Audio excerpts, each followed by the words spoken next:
Ishangi Company Limited. Iyi ni company ikomoka mu gihugu cyacu igamije guteza ubuvuzi gakondo imbere buvuguruye kandi bujyanye n'igihe. Ikora mu turere twose tw'igihugu ndetse no hanze yacyo. Igamije kuzamura impano z'urubyiruko zitandukanye harimo gukina sinema nyarwanda, kumenya gufotora no gutunganya amafoto, kwigisha ubuvuzi gakondo buvuguruye kandi bujyanye n'igihe, kwigisha ubudozi bugezweho kandi mu gihe gito. Tubigisha gutunganya imisatsi, tubigisha gukora amarangi y'amazu, kwandika ku byapa n'imyenda, gukora amasabune atandukanye, ay'amazi ndetse n'amasabune akomeye, amavuta, hand sanitizer n'imigina y'ibihumyo. Wari uzi ko tubigisha gukora n'ibikomoka ku ifarini, bantu murwaye indwara zitandukanye, diabete, umutima, umwijima, inzoka, impyiko, imitsi, abagabo batagira akanyabugabo, asima, hemoroide, indwara z'imyororokere, amarozi atandukanye, umugongo, kuribwa ingingo, uruhu, amaso, amatwi, utubwenge, ubumara butandukanye, imihango idakama n'abatajya mu mihango, nimutugane kubera ko mwese twabatekereje. Tunasuzuma dukoresheje mashini. Hari na mashine zivana imyanda mu mubiri nizikangura ibice by'umubiri bisinziriye. Bantu mufite indwara zananiranye ahandi, mutugane kubera ko tubakoraho rika. Ishangi Company Limited kandi bafite ishuri ryiza ribigisha ubudozi, free making and film production. Riherereye hafi y'ibiro by'umurenge wa Ruhango, hakunze kwitwa ku kizu cy'abarundi, munsi neza urusengero rwa Methodiste Libre. Ishangi Company Limited kandi yabashyiriyeho Ishangi Radio TV, aho mushobora kwamamariza ibikorwa byanyu. Banyenganda, bacuruzi, banyamahoteli, namwe mwese mwikorera utwaye mushaka kugaragaza ibikorwa byanyu.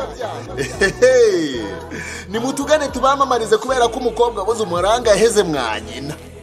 Mwatwumva mwanditse Ishangi Radio TV, mukabana natwe mu biganiro byacu byiza. Mwadukurikira kandi kuri channel zacu zitandukanye, Ishangi TV, Ishangi X TV na Ishangi Focus TV. Mwatwandikira ku rubuga rwacu kandi ari rwo ishangi.rwa. Mwanadukurikira kuri email yacu cyangwa mukatwandikira ariyo ishangi-company@gmail.com, cyangwa mukaduhamagara kuri 078 54 08 252 cyangwa se 0722 50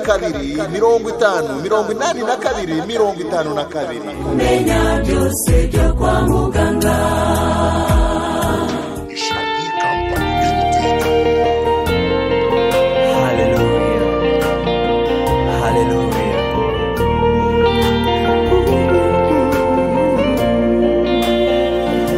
Wazanye impinduka mu buzima bwanjye,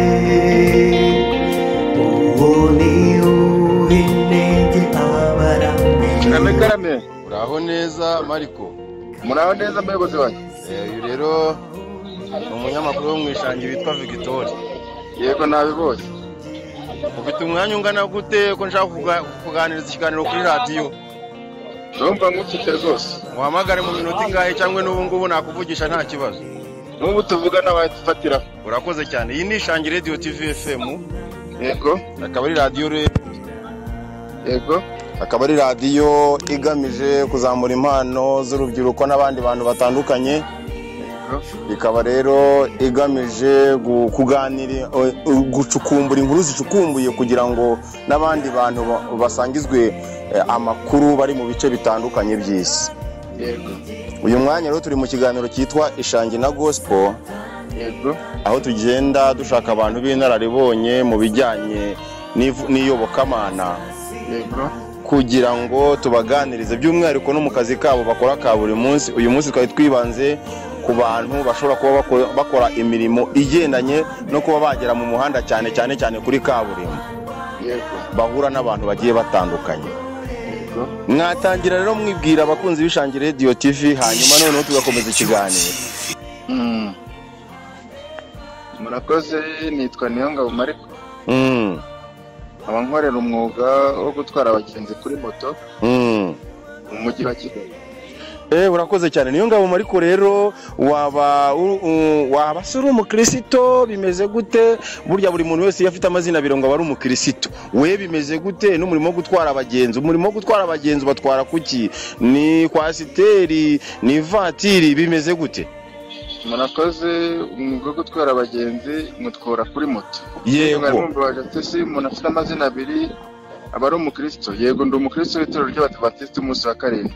yego aha uri umukristo w'itorero ry'abadivantiste mu munsi wa karindwi mariko se konjya numva abantu bitwa abamotari no gutwara abagenzi hari insanganyamatsiko dufite irimo ivuga ngo motari umugenzi atwaye wese w'umukobwa cyangwa se umudamu ahita mutereta wowe ubivugaho iki bimeze gute icyo kintu barabeshya kubera ko nta mirimo ibiri waba uri gukora icya mbere iyo utwaye umugenzi ni inshingano yo kugenda umuvugisha kuko iyo umuvugishije ubasha kumenya uwo ari we ku buryo ntashobora kuba yateza ikibazo mu muhanda cyangwa aho agiye kuko ujya kugeza umugenzi aho agiye wamaze kumenya neza uwo ari we n'ikiganiro muba mwaganira naho kuvuga ngo uratereta ntabwo bishoboka ko ibyo uwabikora n'ubundi yasanzwe ari kamere yaba afite iyo nkuru rero ngo yabaye kimomo yuko ngo rwose motari ngo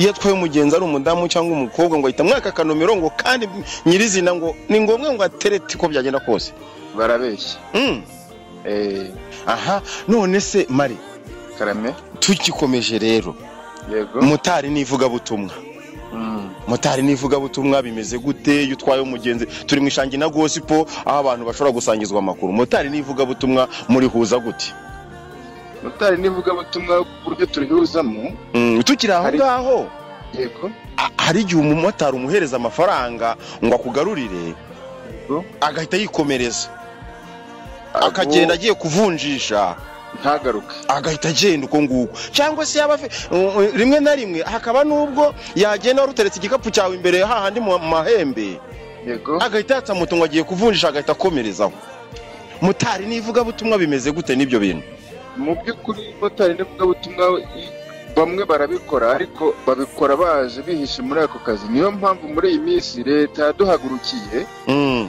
mu buryo bumwe cyangwa ubundi babikora benshi babandi baba bapfutse plaque ariko inshuro nyinshi natwe ubwacu turabifatira kuko ni twebwe wangiza umwuga wacu wo gukora akazi tuba turimo biri kugenda bicika byahoze ariko biri kugenda bicika byahoze biho ariko birimo kugenda bicika ubu rero inkuru yabaye kimomo yuko nta muntu ushobora guhereza umumotari amafaranga ngo abure gusigarana kasike urumva ngo kugira ngo nibura niba muhaye nk'ibihumbi 2 avuga ati kasike iragura 5 reka nsigarane kasike ajye kuvunjisha kubera ko motari namuhereza birabirangiye arahita akomerezaho burya gusiga kasike rero kasike ubu ngubu igeze ku 40 tuvugana ubu aha ubwo rero byaroroshye noneho nimba usize 2,000 gasiga kasike ese ngiye mugenzi nakwizera gute ngo usigiye kasike wowe kugira ngo utayijyana ibyiza nka kasike kuko ngiye mfite aderesi plaque burya ni ikinyabiziga na aderesi ugomba kubona aderesi ya plaque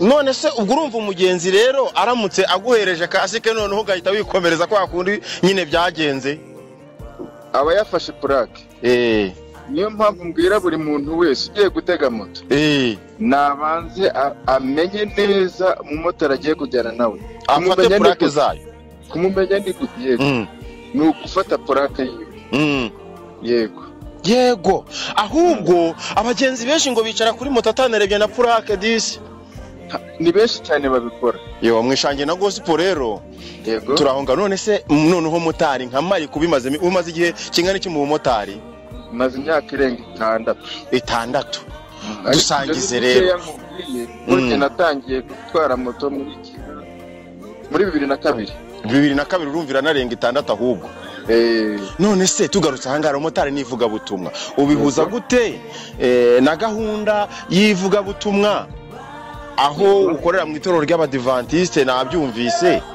ubihuza gute nivuga butumwa ku buryo motari koko yaba ari umuntu w'intangarugero aho ari kwiseta akoreraho n'ahandi hantu abantu bamubona niyo mpamvu iyo nakubwiye yuko umuntu atwaye umugenzi agenda amuganiriza kwa kumuganiriza ntushobora kuvuga amagambo 3 nta jambo ry'Imana uvuze ni muri ubwo buryo ugenda uvugamo ivuga butumwa ikindi kandi kugaragara uko uri imbere y'umugenzi ni discipline ni ikinyabupfura ugomba kumwereka uwo uri we ukamwerera imbuto ku buryo na wa mugenzi agenda yifuza kuzagaruka kureba kugira ngo uzamutware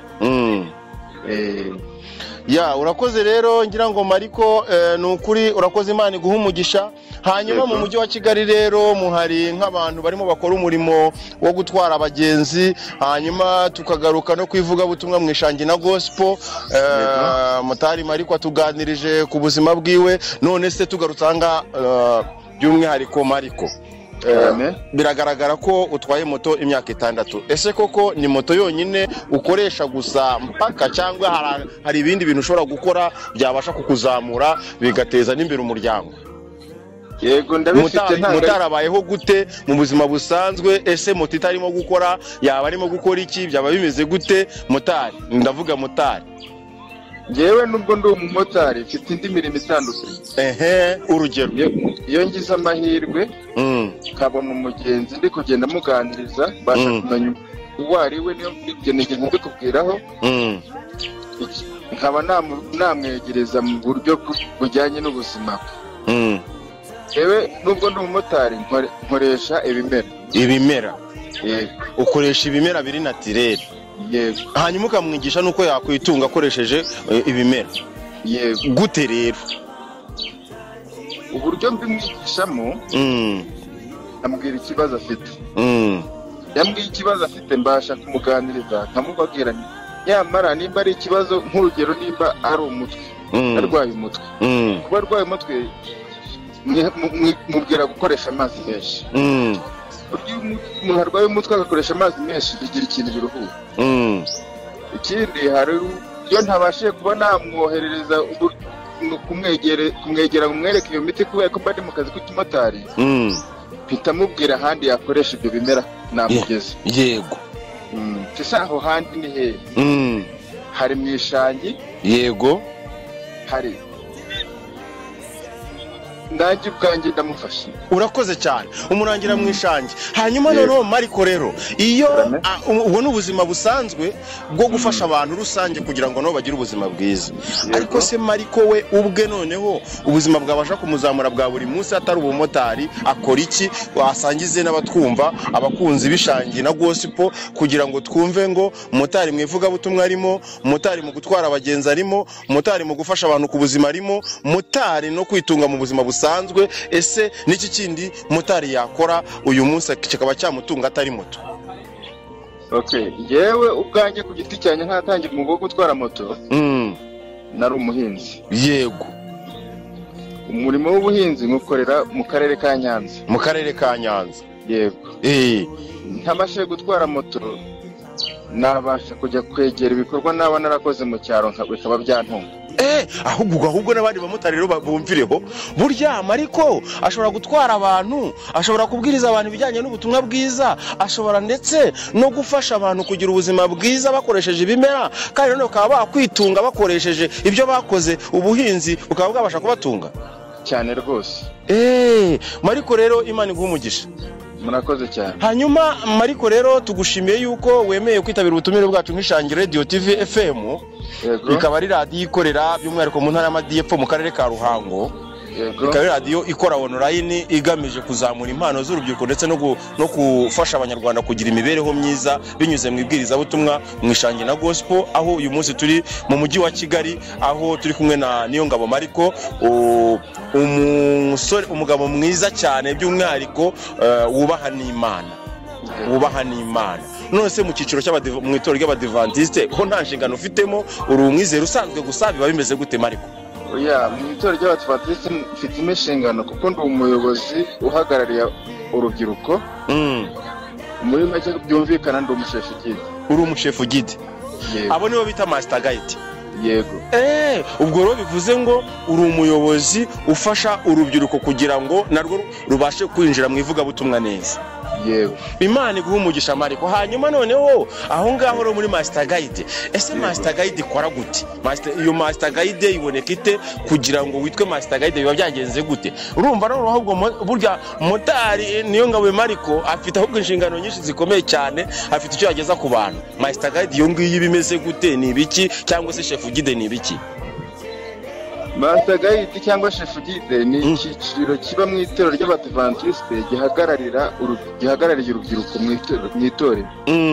Atari mu itorero gusa ahubwo ni ku isi yose kuko aho ubasha kugera ugomba kuvuga ubutumwa. Yego. Wambaje siboneka gute? Iboneka gute nyine ubwo nicyo kibazo nibashije nanjye. Urumva ni umuyobozi mukuru. Uburyo ibonekamo uturuka mu mitwe mito y'amajyambere. Wabanje kuba umwavantiriye mutoya. Avantiriye mwa wa mwana mutoya hasi ugibona. Umwana muto ubwo nko guhera ku myaka ingaho ugereranyije? Mu guhera ku myaka 3.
Twabanye mu kiganiro ariko by'umwihariko bibaye byiza wagira n'abantu usuhuza bari mu bice bitandukanye kugira ngo kwishangira na gospel ubashe gusuhuza abantu mu minota mike cyane abantu bumva mu minota yawe wahita umanaginga vuba vuba ugahita ubabwira.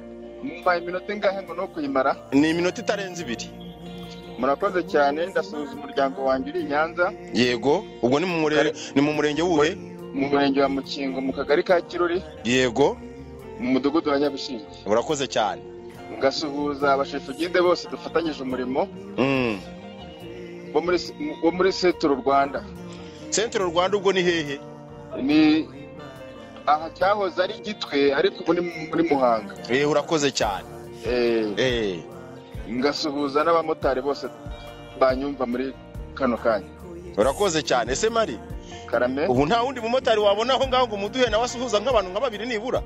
Umumotari numara gusuhuza abantu bawe uze kumuduha uvuga uti nibura nabasuhuza abandi bantu nka 2 basi. Okay, reka nze rwose muri rusange nari maze gusuhuza abantu bose banzi. Imana ibahe umugisha. Umumotari nari mubonye reka muguha gusuhuza nawe. Yego. Halo? Uraho neza? Murakomeye. Iyi ni Ishangi Radio TV FM kabiri radio ikora online kabiri radio ikorera mu ntara y'Amajyepfo mu karere ka Ruhango. Kabigamije rero kuzamura impano z'urubyiruko zitandukanye ahanga turi mu kiganiro cyitwa Ishangi na Gospel. Ishangi na Gospel rero mbere yuko usuhuza abantu urabanza wibwira abantu wibwira abakumva abakunzi bawe by'umwihariko n'umurimo ukora wari hanyuma duhite dukomeza. Konguko cyane rwose. Ayimpaye harakaze mfite uretse ndi mwaka mukanya. Urakoze cyane. Sawa rero Imana iguhe umugisha kandi by'umwihariko akazi keza. Ego yari yagiye. Mariko rero urakoze cyane reka tugushimire by'umwihariko uburyo uri umugabo w'intwari umugabo by'umwihariko ufite inshingano zikomeye kuri isi ya rurema twifuza ko Imana yagukomeza ikaguteza intambwe kugira ngo ibyo ukora bigaragarira abantu bose ko ari byiza. Hanyuma Bibiliya ikavuga ngo murwanye uruhande mubana amahoro n'abantu bose. Yego cyane ko ufite inshingano ikomeye ivuga ngo menyereza umwana inzira akwiriye kunyuramo ngo azarinda asaza ataragira gute atarayivamo. Byumvikane ko niba uri umuyobozi mukuru, babana bato baragushinzwe, babana b'ingimbi baragushinzwe, babasore batangiye guhinduka urusimbuka rudasezeye baragushinzwe, ndetse n'abagabo bakuru n'abadamu n'abakecuru. Inshuti bakunze Ishangi Radio TV FM, rero nkuko namwe mwabyumvise, iki ni ikiganiro twagiranye by'umwihariko n'umumotari, aho twari turimo tureba ese motari yashobora kwitwara neza ndetse akamenya kubaha Imana bigashoboka. Aha rero ni ikigaragara neza yuko byanze bikunze ikiri mu muntu nicyo gishobora kugaragara aho waba uri hose mu kazi kawe. Birashoboka rero, mwumvise niyo ngabo Mariko twabonye ko ari umuyobozi mukuru, by'umwihariko akaba ari n'umumotari utwara abagenzi bimazemo ya myaka twumvise hariya, ndetse mwumvise ko atari imyaka mikeya. By'umwihariko bigaragara ko aho waba uri hose washobora gukiranukira Imana. Turi mu kiganiro cyitwa Ishangi na Gospel, hanyuma by'umwihariko tukaba turi hahandi ku Ishangi Radio TV FM, hahandi tuganira bya biganiro bya buri munsi, bimwe bigufasha, bimwe bibasha kukunganira gusobanukirwa n'icyo wakora nawe ubwawe, kumenya ko nawe ubwawe uri ingenzi aho uri hose mu kazi kawe, ndetse ukamenya ko isi gukeneye, igihugu kigukeneye, abantu bagukeneye, kandi Imana igukeneye by'umwihariko kugira ngo uyikiranukire, nk'uko birivuga ngo ujye ukiranuka ugeze ku gupfa. Nakagaruka rero, mwari kumwe na Victor umuvandimwe wanyu. Murakoze, Imana ibaha umugisha.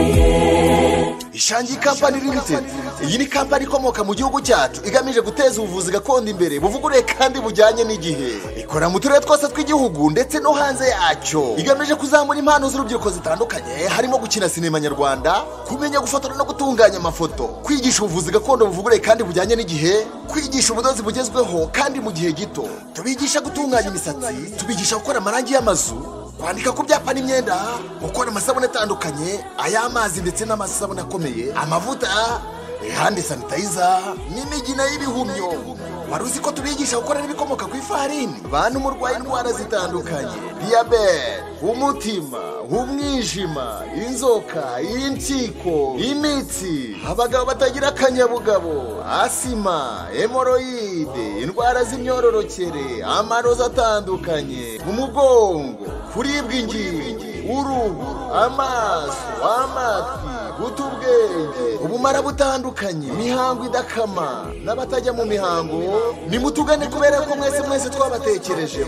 Tunasuzuma dukoresheje mashini, hari na mashine zivana imyanda mu mubiri nizikangura ibice by'umubiri bisinziriye. Bantu mufite indwara zananiranye ahandi, mutugane kubera ko tubakoraho rika. Ishangi Company Limited kandi bafite ishuri ryiza ribigisha ubudozi, film making and film production, riherereye hafi y'ibiro by'umurenge wa Ruhango, hakunze kwitwa ku kizu cy'abarundi, munsi neza urusengero rwa Methodiste Libre. Ishangi Company Limited kandi yabashyiriyeho Ishangi Radio TV, aho mushobora kwamamariza ibikorwa byanyu. Banyenganda, bacuruzi, banyamahoteli, namwe mwese mwikorera utwaye mushaka kugaragaza ibikorwa byanyu, nimutugane tubamamarize kubera ko umukobwa wabuze umuranga yaheze mwanyina. Mwatwumva mwanditse Ishangi Radio TV, mukabana natwe mu biganiro byacu byiza. Mwadukurikira kandi kuri channel zacu zitandukanye, Ishangi TV, Ishangi X TV na Ishangi Focus TV. Mwatwandikira ku rubuga rwacu kandi ari rwo ishangi.rwa. Mwanadukurikira kuri email yacu cyangwa mukatwandikira ariyo ishangi-company@gmail.com, cyangwa mukaduhamagara kuri 078 54 08 252 cyangwa se 0722 52 Menya byose byo kwa muganga.